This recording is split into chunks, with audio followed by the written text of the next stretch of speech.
मुजफ्फरपुर नाव हादसे ने वसीम के अब्बा और अम्मी के सपनों पर फेरा पानी। अपने मामा की तरह डॉक्टर बनना चाहता था नन्हा वसीम। आधे पेट खाकर अपने बेटे को पढ़ाने में लगी थी माँ मासूमा। पूरे गांव में पसरा सन्नाटा, रो रो कर है बुरा हाल।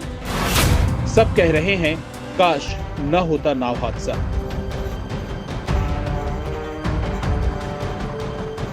मुजफ्फरपुर नाव हादसे ने कई मासूमों की यह लीला समाप्त कर दी है। इस हादसे ने कईयों के सपनों पर पानी फेर दिया है। इस हादसे का शिकार वसीम अपने चांद मामू की तरह डॉक्टर बनना चाहता था, परंतु अल्लाह को यह मंजूर नहीं था, क्योंकि उसकी इस दुनिया में बहुत ही कम वक्त तय किए गए थे। तो आखिर विधि के विधान के आगे किसकी चलती है। वसीम 11 साल का था और अब उसकी दुनियावी जीवन समाप्त हो गई है। सनद रहे कि नाव हादसे में 11 वर्षीय वसीम की मौत हो गई, जिसके बाद से ही उसकी अम्मी बदहवास है। वह बार बार बेहोश हो जा रही है।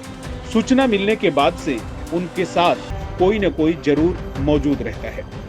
उन्हें कभी पड़ोस के लोग संभाल रहे तो कभी परिजन। वसीम के शव का अंतिम संस्कार हुए 12 घंटे बीत चुके हैं, लेकिन अभी भी उसकी मां मासूमा खातून के आंसू थमने का नाम नहीं ले रहे।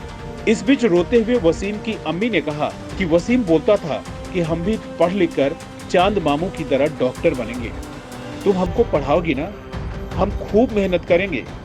वसीम की तस्वीर सीने से लगाए बार बार उसकी मां बेहोश हो जा रही है। पिछले 3 दिनों से रो रो कर उनका बुरा हाल है। वसीम की मां की नजर के सामने से बेटे का चेहरा नहीं हट रहा है।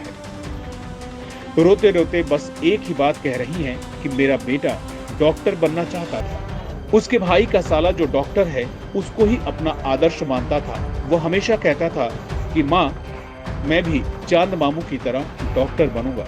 वसीम के पिता मोहम्मद इस्माइल पढ़े लिखे नहीं हैं, लेकिन अपने बेटे को पढ़ाने के लिए खूब मेहनत कर रहे थे। हमने भी वादा किया था कि सुख दुख काट कर किसी तरह वसीम को पढ़ाएंगे। वो घर का बड़ा बेटा था। नाव हादसे में वसीम की मौत से उसके पूरे परिवार की खुशियां ही लूट गई हैं। अपने भाई बहनों में वो सबसे बड़ा था। पढ़ने में काफी मेधावी था। माँ का कहना है कि अगर उनका बेटा जिंदा रहता तो उसके सपने को पूरा करने के लिए हम अपनी जान तक लगा देते। वह 6ठी कक्षा का छात्र था। घटना के बाद उसके पिता ने बताया कि वे घटना के दिन घर से बाहर थे। वे मजदूरी करते हैं। वसीम घर का बड़ा बेटा था। 2 बच्चे और हैं। वह पढ़ाई करना चाहता था। नाव हादसे के बाद से पिछले 3 दिनों से मधुरपट्टी गांव में मातमी सन्नाटा पसरा हुआ है। हर तरफ चीख पुकार मची हुई है, लेकिन शनिवार को यह थोड़ी कम हो गई। अधिकांश पीड़ित परिवार के लोग सदमे में हैं। कई बीमार हो गए हैं। किसी की लक्ष्मी तो किसी के घर का चिराग इस हादसे ने छीन दिया। लोग उस मनहूस घड़ी को कोस रहे हैं जिस घड़ी में ये नाव हादसा हुआ था।